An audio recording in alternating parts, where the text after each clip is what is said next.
Okay, so what we're going to be looking at here is how to record, how to do the source question in the Unit 3 paper. So same as with the other videos I've gone through, all I'm going to talk to you about is what the questions are, what they're looking for you to do, and then how to answer them and look at a model answer. The big difference for Unit 3 is the fact that you'll be given one source, and then you will be expected to discuss two inquiries about that one source. So unlike China where you had two sources, you've only got one, but what you're looking for is evidence or value in the source, and that's the key word there, value of the source, in terms of two different inquiries. And the whole point of this really is that the exam board wants to see that you're able to use the same source but for two different functions effectively. They want to see how good you are at kind of saying, well, yeah, it is good for this, but it's not as good for this. A good example that I always use is if there was a quote from my own mum that said, Andrew is the best teacher in the world, if the inquiry was how good is Andy at teaching, then what you would say is, well, actually no, there's problems here, reliability issues, this is her mother, etc. She may be exaggerating.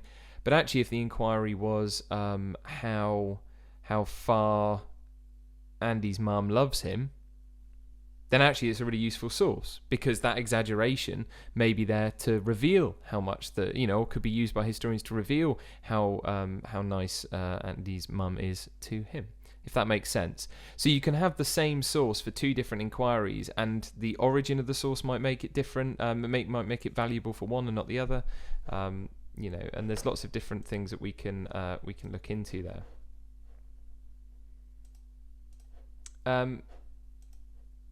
Now, in terms of this, what we're going to be looking at is a source about the Contagious Diseases Act. And the question is, assess the value of the source for investigating the causes of the Contagious Diseases Act being implemented and the reaction to them within Britain. Okay, 20 marks, same as all the others. I'm not going to talk through the source here. All I'm going to do is I'd recommend pausing it, looking at the source, seeing what you can find from it, and then we'll go from there. So pause it, have a look, even if it's just to read through it quickly, and then press play on the video again. Okay, so let's look at an answer. So same as we've always done with the source questions, there are three things that they're really looking for. I suppose not for Unit 1, but for Unit 2 and Unit 3, it's the same three skills. So they're looking for source, kind of analysis, or source use. They're looking for contextual knowledge, and they are looking for you discussing the nature, origin, and purpose, also known as the provenance of the source as well. So source analysis, let's color code that yellow. Contextual knowledge, let's color that green. And nature, origin, and purpose, let's do that in our blue. They're the three things the examiner's looking for. You need to try and deal with both inquiries as best you can. Don't ignore one inquiry because you feel like you know loads more about the other. Do discuss both inquiries, because you do get limited if you don't really discuss the second inquiry. So in this question, it's assess the value of the source for investigating the causes of the Contagious Diseases Acts being implemented and the reaction to them within Britain. So as we're reading through the source, we should be looking for evidence of both of those things. So let's look then at the introduction. The introduction for this question, all you're doing is just identifying basically what your overall judgment is. What are your findings regarding what the value of the sources are? You can always do this at the end of your essay if you want to, if you're still kind of feeling like you're going to be making that discovery a bit, which can happen in source questions as you're going, then maybe you could do that, but that's totally up to you. So source 1, taken from Josephine Butler's A Constitution Violated, is mostly valuable in identifying both the causes of the Contagious Diseases Acts being passed and the subsequent reaction to them. So I know they're mostly valuable, okay? Whilst the content of the source is directly identifying the causes, the negative reaction held by those such as Butler is present, and due to the nature of the source is particularly useful, as Butler was the most significant campaigner against the Acts. Although this does not reflect the reaction of Britain as a whole, it does act as evidence of the growing opposition to the acts. So their overall summary there is that the content of the source is particularly good in identifying the causes, and the nature, origin and purpose really kind of makes it useful to an extent at showing the campaign against the acts, thereby showing the reaction to them within Britain. So that's quite a nice little judgment there at the that summarises it all. So now let's go through and see if they've deployed the skills we need to see. So the source is particularly valuable in identifying the causes of the Contagious Diseases Act, as it directly discusses the focus on the Army and the Navy, but also hints at the moral issues that allowed for their implementation. So that's source analysis. Butler identifies that the primary reason for the legislation was considering the increase of contagious diseases in Her Majesty's Army and Navy, suggesting this was a practical response to the health of the Army. Good inference that's made there. This is particularly valuable as it is known the acts were initiated due to the chronic failures of the Crimean War and as a wider attempt to tackle sanitation and health issues. So this is clearly now contextual knowledge. They're bringing this in to reveal the weight of the source, the accuracy of the source. High levels of gonorrhea and syphilis spread through sexual activity, and the 1857 Royal Commission on the Health of the Army revealed this. And by 1860, it was revealed 37% of the Army hospital admissions were for venereal infections, and around 500 soldiers were inactive per day due to these diseases. So that's very, very specific contextual knowledge. We're looking at an answer here that's going to be getting full marks. It would be a 20 out of 20. And so therefore their knowledge is going to be very specific. So don't worry in the exam if your knowledge isn't quite, if you said for this bit here, by 1860 it was revealed, and if you change that to 1/3 of Army hospital admissions, you'd still be getting the marks there. So don't worry too much about that, but make sure you roughly know those statistics if you're going for that level 5 or even high level 4. This reveals the value of the source, as Butler rightly asserts the catalyst of the acts. So that's quite nice, kind of just a bit of evaluation. This reveals the value of the source. So maybe whenever we do that, I'll put that in bold, whenever they talk about value. Furthermore, Butler also identifies the reason for the acts taking the form they did, identifying that the acts only impact those within at least 10 miles of which soldiers or sailors are present, and impacted the civil population only.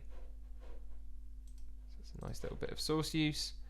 This identifies the fact the government needed to create the legislation that didn't directly impact the Army after compulsory medical checks had been cancelled in 1859. So that's kind of their source use, and then they've weaved in their contextual knowledge here, which is good. That's a positive thing. This identifies the fact the government needed to create legislation that didn't directly impact the Army after compulsory medical checks had been cancelled in 1859 due to male hostilities to such invasive examinations. These quotes suggest another cause of these specific acts was finding a solution to the health of the Army without impacting the soldiers themselves, which led to the creation, so again, a bit of analysis there, which led to the creation of the protected districts and the target being prostitutes, with compulsory examinations once every 3 months. Butler, a key opponent of the Acts, was writing in 1871 after the 3 Contagious Diseases Act had been created, which arguably makes the source more valuable, as she is reflecting the causes of the initial creation and the extension seen throughout the 1860s. So that's a nice bit of nature, origin, and purpose, or provenance, because of the fact that they've looked at the date of creation of the source, which is in 1871, and in their head they've gone, right, when were the Contagious Diseases Acts? Right, the last one was in 1869, so therefore this isn't just useful at revealing the initial cause of them, it's also good at showing the causes of the expansion of those acts. Okay, and then they just confirm that with a bit of their own contextual knowledge. Indeed, it is known that the extension of the acts was based on the same logic and the alleged success of the acts. So that's great. So we can see here, really similar to the China source question, it's just that mixture of skills throughout. Could be a bit more maybe on nature, origin, and purpose, but word count is word count, and we can't always get around that. Could also have a little sentence at the end just by doing a little intermediate conclusion, something like, thereby showing it's somewhat useful in revealing this, or it's particularly useful, or valuable, sorry, I should say, in revealing this. Let's look at how then they deal with inquiry 2, because they've dealt with inquiry 1, now they need to move on to inquiry 2. With reference to the reaction to the acts, whilst the widely apathetic reaction to the acts by the population is not highlighted, the source reveals the anger and hostility shown by groups such as the Ladies' National Association, forming 2 years prior to the source in 1869. So this is interesting because they've got a bit of evaluation here, which is good. Because the reaction to the acts they were asked about, if you remember, is in Britain, not just within the LNA, not just why the LNA disagree with it. So what they've done there, and this is why this is a top mark answer, is they've identified that this is useful in showing us the anger towards the acts, but actually a lot of the reaction to the acts wasn't that negative to start with, especially. And so therefore they've used their contextual knowledge of knowing how people responded to the acts to evaluate the value of this source. And they acknowledge that weakness. Whilst the wildly apathetic reaction to the acts by the population is not highlighted, so they've got that little bit of evaluation in there, the source reveals the anger and hostility shown by groups such as the Ladies' National Association, forming 2 years prior to the source in 1869. So that's a nice little bit of kind of contextual knowledge.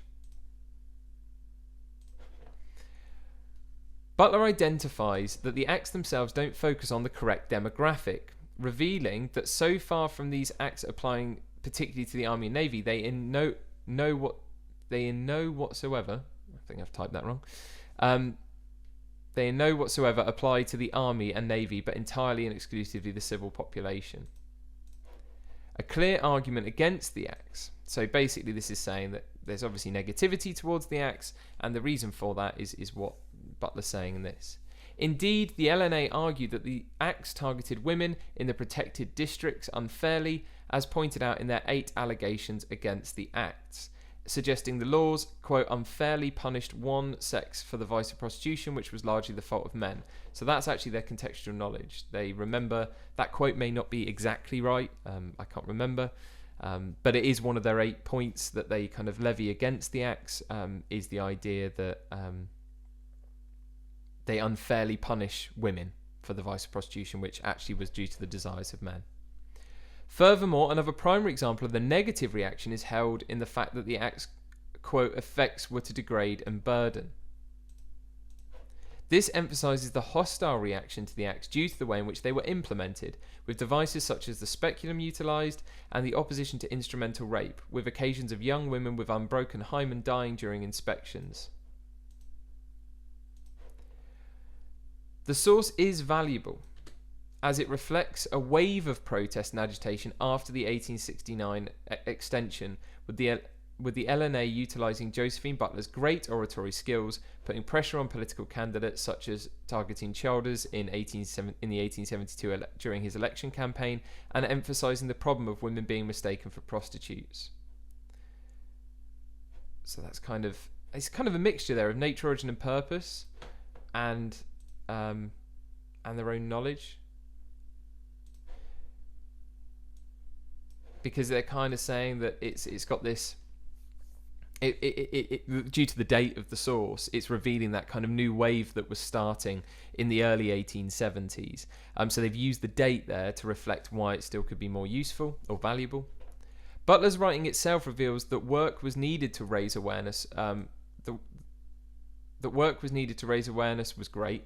Again, doesn't make too much sense, but work was needed to raise awareness, and the acts had not created the uproar she expected, revealed by the lack of debate in the House of Commons. So again, they're saying the very fact this source has been created reveals there was a need to create it. Does that make sense? So the fact that Butler feels the necessity to create a document like this shows that clearly they still need to convince people that this is wrong and it needs attention. So thereby actually revealing that there isn't necessarily that popular support against the acts that she would expect. So Butler's writing itself revealed that work was needed to raise awareness, and the acts had not created the uproar she expected, revealed by the lack of debate in the House of Commons throughout the 1860s, which shows the reaction, especially by 1870, was somewhat muted nationally. So muted means, wasn't very substantial.